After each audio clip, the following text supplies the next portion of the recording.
बिस्मिल्लाहिर्रहमानिर्रहीम। अस्सलाम वालेकुम। Welcome back to my channel. उम्मीद करती हूँ आप सब खैरियत से होंगे और अल्लाह ताला से दुआ है कि अल्लाह ताला आपको अपने घरों में खुश रखे, आबाद रखें। तो आज मैं आपके साथ बीफ शामी कबाब की रेसिपी शेयर करूँगी। तो सबसे पहले मैंने एक पैन ले लिया है और उसमें मैं 1 किलो बीफ, जिसे मैंने अच्छी तरह से साफ़ करके वॉश करके रख लिया था, वो ऐड करूँगी और सब चीज़ें इसमें ऐड करूँगी और साथ साथ आपको क्वांटिटी बताती जाऊँगी। और ये चने की दाल ली है, दाल मैंने तकरीबन आधा किलो ली है और बीफ मैंने 1 किलो लिया है। और हरी मिर्चें मैंने इसमें 4 से 5 अदद सेंटर से कट करके ऐड कर दी हैं और नमक हस्बे ज़रूरत लिया है। और 1 चम्मच मैंने साबुत धनिया, 1 चम्मच ज़ीरा और थोड़ा सा मैंने गरम मसाला लिया है और 2 अदद प्याज मोटे मोटे काट के ऐड कर दिए हैं और 1 चम्मच लहसुन और 1 चम्मच अदरक पेस्ट और साथ ही 2 गिलास पानी डाल के मैंने इसे रख दिया है। और गोल साबुत मिर्च भी ऐड कर दी है और इसको लो फ्लेम पे हम तकरीबन 30-40 मिनट पकाएंगे।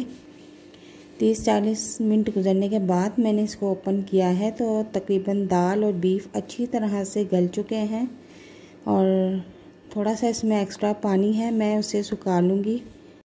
थोड़े से मसाले इसमें और ऐड करूँगी। 1 चम्मच पिसा हुआ धनिया डालूँगी इसमें, 1 चम्मच हल्दी का ऐड करूँगी और फ्लेम फुल कर दूँगी ताकि इसका जितना भी एक्स्ट्रा पानी है वो खुश्क हो जाए।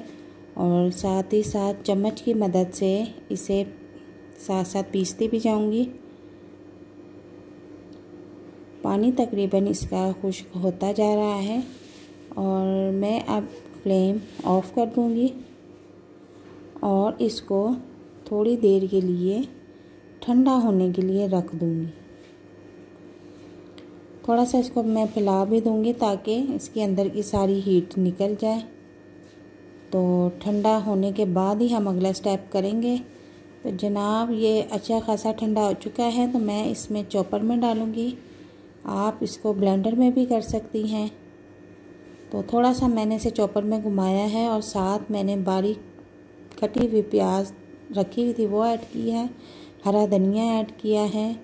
अब इसको अच्छी तरह से मिक्स कर लूँगी और मिक्स करने के बाद हाथों को थोड़ा सा पानी लगा के मैं शामी कबाब बना लूँगी। एक शामी कबाब मैं आपको बनाकर दिखा देती हूँ। हाथों पर हल्का सा पानी आपने लगाना है या ऑयल लगा लें और उससे ये है कि आपके कबाब बहुत अच्छे बनेंगे। और पैन में ऑयल गरम करके आप इस तरह से एक एक करके फ्राई कर लें। आप चाहें तो अंडे में डिप करके भी इनको फ्राई कर सकते हैं। वैसे मैंने अंडा बीच में ही ऐड कर दिया था तो इस वजह से मुझे अब अलग अंडा लगाने की इसको ज़रूरत नहीं है। अब हम इनकी साइड चेंज कर देंगे। तो माशाल्लाह हमारे कबाब बहुत ज़बरदस्त बन के रेडी हो गए हैं। तो मैं इनको एक एक करके अब फिश आउट कर लूँगी। तो ये माशाल्लाह हमारे बीफ शामी कबाब बहुत ही मज़ेदार बने हैं। वीडियो अगर आपको पसंद आती है तो इसे लाइक और शेयर ज़रूर कीजिएगा और हमारे चैनल को भी सब्सक्राइब ज़रूर कीजिएगा। अल्लाह हाफिज़।